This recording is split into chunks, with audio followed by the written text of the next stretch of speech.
Itu keren, kehidupan dalam rencana Tuhan. Anies, Prabowo, dan Ganjar sedang semakin gencar melakukan kampanye untuk memenangkan posisi sebagai tokoh nomor 1 Indonesia. Sebagai yang paling memegang kekuasaan. Siapa yang Anda pilih? Siapapun yang terpilih haruslah berketuhanan yang Maha Esa. Haruslah takwa. Siapapun pemimpin di Indonesia di segala level haruslah takut, hormat, dan cinta kepada Tuhan. Kenapa? Kitab Mazmur menyatakan, yang pertama, Tuhanlah yang telah menciptakan kita. Di sini ditegaskan bahwa Tuhan itu agung di seluruh bumi. Tuhan telah menciptakan segala-galanya. Dia tidak berawal dan tidak berakhir. Dia kekal dan lebih tinggi dari segala Allah bangsa-bangsa yang hanya merupakan buatan tangan manusia. Tidak lebih. Sebagai pencipta, Tuhan itu peduli. Dan dialah satu-satunya yang penuh kuasa untuk bisa memelihara, memberkati, dan menyebabkan kita melaju untuk Indonesia maju. Maka setiap orang dan setiap pemimpin haruslah mengandalkan Allah pencipta ini. Yang kedua, Tuhan adalah Raja. Tuhan adalah penguasa. Seorang pemimpin haruslah mengakui bahwa dunia ini dan Indonesia ini adalah bagian dari pemerintahan Allah. Pemerintahan Tuhan ditegakkan di atas belas kasihan dan keadilan dan kebenaran. Dan itu saja yang bisa membawa keteraturan dan stabilitas pada dunia, pada Indonesia yang adalah ciptaan Tuhan. Pemerintahan Tuhan yang akan mempersatukan para penyembah di surga dan di bumi dan di Indonesia di dalam memuji-muji Tuhan. Mazmur menyatakan bahwa pemerintahan Tuhan selalu mendapat tantangan dari orang-orang jahat, orang-orang yang menyangkal dan mencemooh Tuhan dan yang menindas umatnya. Tetapi pemerintahan Tuhan yang berdaulat itu akan terus maju di dalam jaminan penghakiman akhir Tuhan yang akan datang. Pasti datang.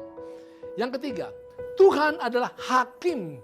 Sebagai raja yang berdaulat, Tuhan juga adalah pemberi hukum. Tuhan adalah hakim.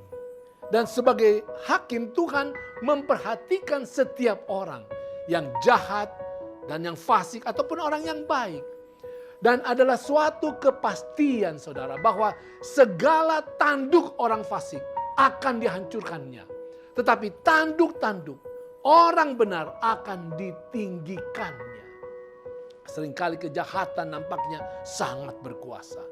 Begini saudara, pertama, Allah pasti akan membebaskan umatnya dari orang jahat.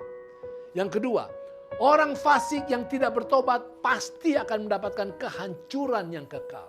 Yang ketiga, Allah adalah Tuhan yang tidak semena-mena. Investigasi surga dilangsungkan dan nantinya akan dibuktikan kepada setiap manusia. Mana mereka yang tulus dan mana mereka yang curang. Kenapa ada yang masuk surga dan kenapa ada yang masuk neraka. Yang keempat, Tuhan selalu mengingat janjinya. Saudara, tema penghakiman Allah menimbulkan pertanyaan yang sangat penting.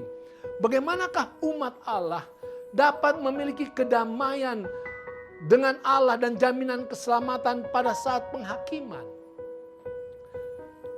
Jaminan kesetiaan Tuhan terlihat jelas di dalam pengalaman sejarah Israel yang sering kali murtad.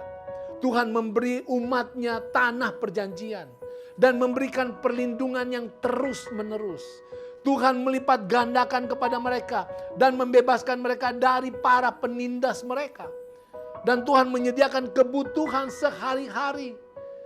Dan Tuhan mengampuni dan membina mereka kembali ketika mereka menyimpang.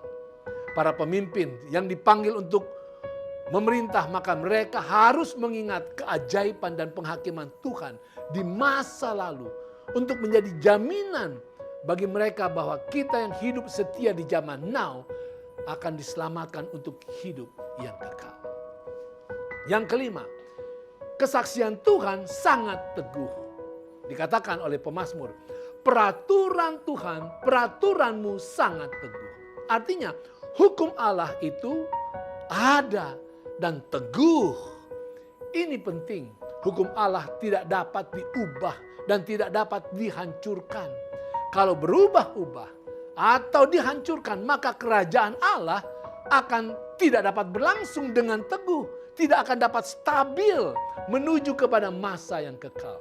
Setiap pemimpin harus berpedoman pada hukum-hukum, aturan-aturan, prinsip-prinsip yang Tuhan nyatakan di dalam firman-Nya.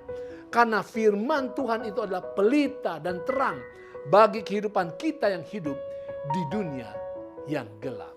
Itu